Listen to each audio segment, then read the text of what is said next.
ఇది సైట్ అండి. మన కెనాల్ రోడ్ కానుకొని మనకు ఒక 15 గుంటల సైట్ అండి. ఇది చిన్న బిట్ అండి. ఇది మనకి 15 గుంటలు. మనకు పర్ గుంట వచ్చేసి మనకు 1,50,000 చెప్తున్నారండి. ఇది మంచి రెడ్ సాయిల్ భూమి అండి. ఇది గెస్ట్ హౌస్ ఫామ్ హౌస్ పరంగా చాలా బాగుంటుందండి. ఇది ఎందుకంటే చుట్టూ మనకు మంచి రైతులే అన్ని పొలాలు, అన్ని పొలాలు ఉంటాయండి ఇటు. దీనికి అదేవిధంగా దీనికి అడ్వాంటేజ్ ఏంటంటే అక్కడ మనకు ముందు కనిపించేది అది బంక్ అండి. ఇది అది మనకు సిద్దిపేట ఉష్ణాదేవిలో 4 వే అండి. 4 వే నుంచి ఎగ్జాక్ట్లీ లోపలికి మనకు ఒక 200 మీటర్స్ దూరంలో ఉంటుందండి.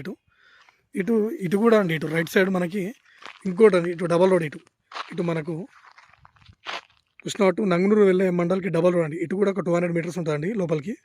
ఇది మనకి మండల్ కూడా దగ్గరలో ఉంటుందండి. మండల్ కూడా మనకు ఒక ఎగ్జాక్ట్లీ 5 నుంచి 6 కిలోమీటర్ దూరంలో ఉంటుందండి. ఇది ఉస్నాబాద్ 4 వేకి 200 మీటర్స్ దూరంలో ఉంటుందండి. మంచి రెడ్ సైడ్